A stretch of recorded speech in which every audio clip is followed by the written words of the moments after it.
Spider-Man No Way Home is widely being praised as one of the strongest Marvel properties in recent memory, and one of the most successful Spider-Man projects in history. We've known for weeks that multiple villains of pre-existing franchises would make their reappearances within the MCU, but until now, we could only speculate on their specific character journeys and arcs, based on what we already knew about them from their prior outings in prior franchises. One character in particular stands out among the rest for his incredibly layered portrayal and the emotional weight that he casts over Spider-Man throughout the course of No Way Home. So stick with us today, watchers of the Marvel Multiverse, and let's take a deep dive into perhaps the most prominent antagonist of No Way Home. A spoiler warning is in full effect for this video. We're giving away another hot toy figure, by the way. If you would like to win that hot toy, all you have to do is like the video, subscribe, turn on notifications, and tell us below your favorite scene in No Way Home. The villain in question that we will be discussing is Norman Osborn, otherwise known as the Green Goblin, played once again brilliantly by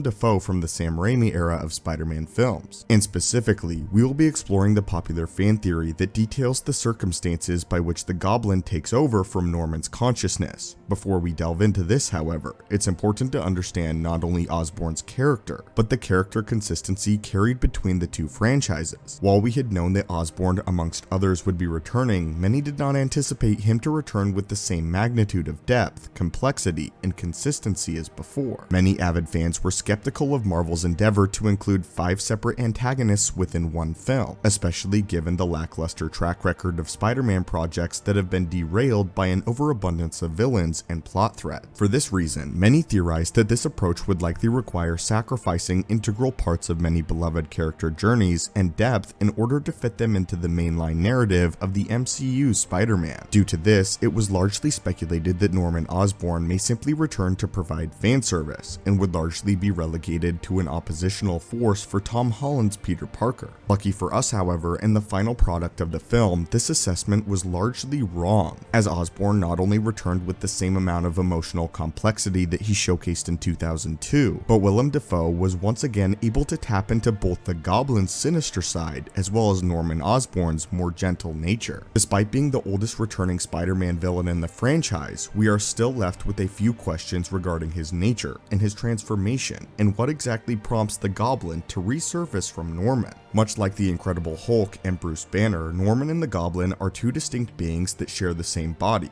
But while Bruce Banner's transformation is triggered by a surge of anger and adrenaline, Norman's transformation and the circumstances that allowed the Goblin to take over are a bit more vague. Luckily for us, there are a few consistencies to dive into, and enough evidence to support a popular fan theory regarding Norman's transformations. This iteration of Norman Osborn is a rather tragic figure, being a victim of the Goblin and his desires, and simply having his body used as a vessel for the Goblin's rampages. But the Goblin only seems to arise and take full control intermediately, and with very specific purposes in mind. According to this fan theory, the principal trigger behind his transformation is that the Goblin's personality is afflicted with something of a savior complex. Norman's status and identity as a victim is one of the most direct triggers to prompt the Goblin into action. If this theory holds weight, then anytime Norman is being victimized or bullied, the Goblin steps in as a vengeful, narcissistic protector who takes matters into his own hands in order to rectify the wrongs done to Osborn and his family.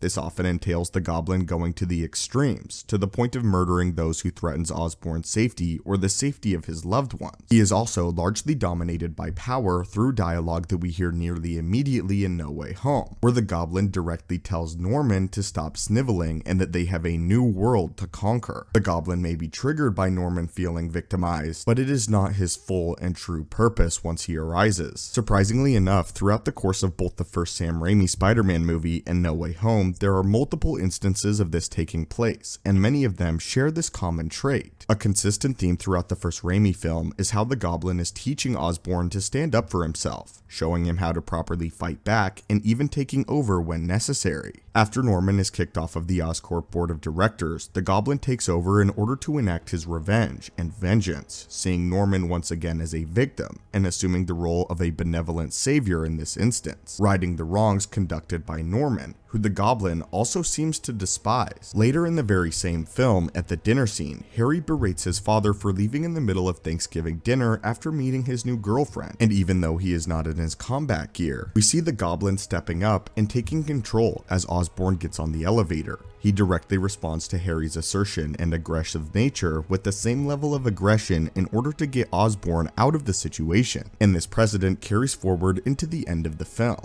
After learning of the complicated nature of Harry's relationship with Peter and MJ, he says that he will rectify the wrongs done to his son, directly heading into the climactic third act showdown of the first Raimi film, and this trend even continues into the events of No Way Home, though they are much more subtle. I would also like to add that the Goblin perceives himself as a god, as well as those with power, and the Green Goblin actually despises Spider-Man in some way for having such power and yet refusing to use it, indicated by dialogue he shares with Tom Holland's Spider-Man in No Way Home. He also despises and believes Tom Holland's Spider-Man is weak because he does not make the decision to send him home to die. In the original Spider-Man film, the Green Goblin is motivated by power, with Spider-Man only being the real threat to his power. In No Way Home again, the Goblin realizes that there is a new world to conquer, and he does not wish to be cured, as a cure would essentially kill the Goblin or be sent back home, which would kill Norman and the Goblin in tandem. In No Way Home, the Goblin says that he's been watching through the depths of Norman's mind, indicating that he can still always see what is going on and actively decides when to intervene. But seeing as he perceives himself as a guardian and protector of the Osborn family, he most often arises when their safety is threatened.